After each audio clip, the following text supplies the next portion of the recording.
What's up my people? Thank you for clicking. Leo tunazungumzia over 75% ya Nairobians ama watu wenye wanaishi Nairobi. Unapatanga at the end of the month wengi wao wana savingi 2000, 1000 na wengine pia wana save zero, alright? Sometimes unapata mpaka watu wenye waliacha ushago, they make something bigger than them. But anyway, make sure umewatch hii video to the end ndio uweze kuelewa. But before hata tuendelee, hapo hivyo chini kuna button imeandikwa subscribe ka black on your left, on your right, kindly just click it, una subscribe. And what's the importance? Ukisubscribe ni free, na hiyo inamaanisha kuwa the next time nita-upload video utapata ujumbe na utaambiwa Good Joseph has uploaded a video. And also hapo hivyo chini kuna kitu inakaa namna hiyo, give it a like, inakuanga very important ndio hii video iweze kuwa suggested by the YouTube to more people out there. Alright, so let's get into it. So nilikuwa nazungumzia leo over 75% that people live in Nairobi, unapata they almost save to zero amount at the end of the month.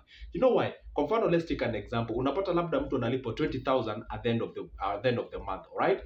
Unapata labda huyo mtu rent analipa 6k, alright? Unapata labda huyo mtu per day analipanga 150 bob kama fare yake ya kila siku, alright? So unapata how much is that?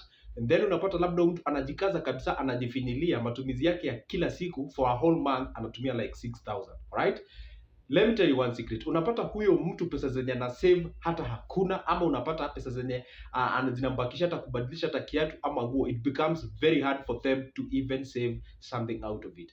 Let's take another case scenario of somebody mwenye aliacha ushago ambapo wanasema hakuna kazi na vitu kama hizo. Unapata labda huyu mtu anafanya kazi ya mjengo, labda ni mtu mwenye hata hana job yenye ako employed, labda hata si fundi, ni mtu wa mkono analipo 500 shillings, alright? And then unapata this guy hajapata job like throughout the time.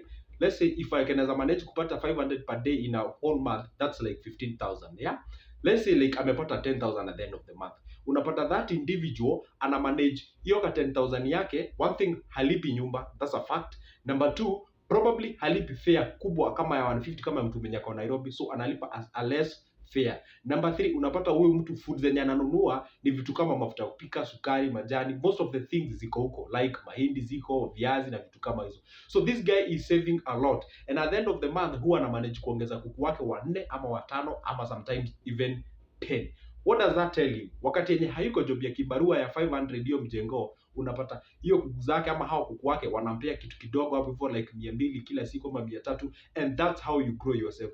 And no wonder unapata sometimes this guy comes across na anaweza kusaidia mtu mwenye ako Nairobi. The point I'm trying to make here is this. I'm not saying that I'm not discouraging people to go to Nairobi, but the point is this, that always do your math kabla ufanye hesabu yote ya kusema nitahamia place fulani, nitafanya kitu fulani. Because what inasumbanga watu wa Nairobi sana sana, unapata kwa wanasema rent iko juu, fare iko juu, pia maisha iko juu, iko very expensive. And that's why you find them wakishaingia huko ama wakiingia the place, unapata it becomes very hard for them to actually get out of the place, and it becomes to a point whereby they are like wanaulizwa mpaka na wazazi, why aren't you visiting, why aren't you doing things? But because things are tight, it's not their will, it is because of how things are. I don't want to be ignorant in this video, but I want also to appreciate the fact that even the place has opportunities. The place, you can just, grab the opportunity as you move along. Wanasemanga kuna kuanga na, there are variety of opportunities that are presented to you compared to when you are in Ushago. That is fact and that is factual. But what I can say is this: even if you're living irrespective of the place, make sure at least umejaribu as much as you can usave kitu kiasi at the end of the month. Kitu ambayo inaweza kukuokoa if una live na places kama hizi ni only one thing, which is having another stream of income or streams of income. And how can you come up to that place? The only way unaweza come up to that place uweze kusave kitu, it's by you saving at first. Even if you're saving 2,000, let's say you manage and you ngangana kabisa like a whole year, you manage to save like your 20,000 or 30,000. That means you are able to start something up hivyo kando. Labda tuseme umeoa, labda you have a wife there or you have your partner there. You can be able to come up together and talk about something that you can be able to start and supplement whatever you are getting as your end month salary. That is the only way you can grow yourself. Because I always tell people, salary has never made anyone rich. Salary, what it does, it provides you with the necessities. For example, if you go back to what I was just saying here, is that unapata those guys who live there, most of the things that the salary does is to sustain their living there. They just live, they live, and nothing else they do greater than that. So it's always good to make sure that unafanya hesabu yako vizuri, una make sure that whatever I'm saving, it's worth saving. And also you ask yourself and challenge yourself, apart from eating and maybe dressing and such, have I saved something? Am I securing your future? Because it will come a time you won't be able to work wherever you are working right now, maybe due to lack of strength or inadequate strength and such kind of a thing. So it's always good to make sure that at least you invest in your future. As much as we are never permanent, we'll never live forever. But that short period of time, I don't think you desire, or rather, you deserve to suffer or such kind of a thing. So if I may just recap what I've just said in this specific video, I have said this: over 75% of Nairobians, or those guys who live in Nairobi, unapatanga wana save zero or even less amount of money at the end of the month. You know why they don't save a lot of money? Because a lot of cash at the end of the month. Because the amount of money that they earn huwa imewabana kabisa to a point hata wao kujaribu kusave that amount they are making inakuanga hard. Alright? So what I can advise them is this. And actually, I gave a case scenario. I tried to compare and contrast them with people who hail from the Ushago na kitu kama hiyo.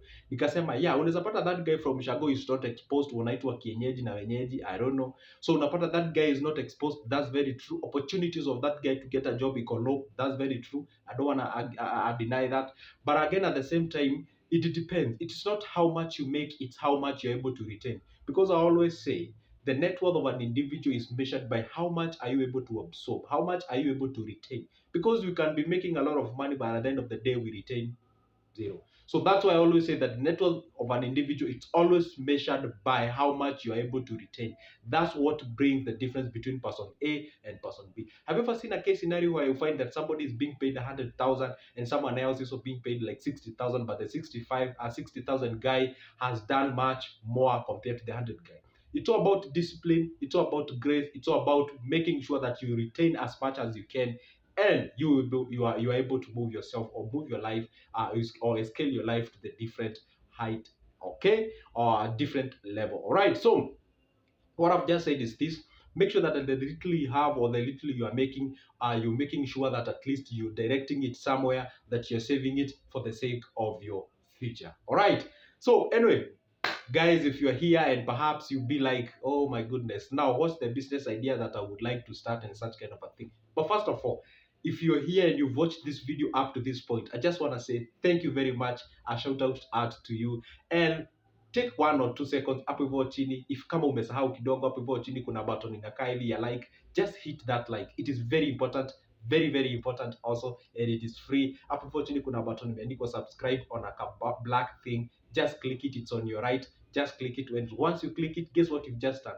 You'll be notified by the YouTube when I upload a new video. That's the importance of it, and it's very much free indeed, by the way. So if you're out there, if you'd like a business idea, business consultation, business plans, booklet, I do all those things. Actually, I have a booklet of business plans as well. If you'd like a copy, you can get me. My number nitaiacha kama nimepin hapo hivyo kwa description of this video. If you'd like a booklet of business ideas, it is ready for you. That will help you to guide you. Hata ukisave je, una save how much na aje na how long should it take you and such kind of a thing. Utaipata hapo hivyo kwa description of this video. Ukiclick tu hapo kwa description, utapata my number hapo hivyo. Alright, so anyway, as of now, what can I say apart from say thank you and what? Let's meet in the next one. Goodbye.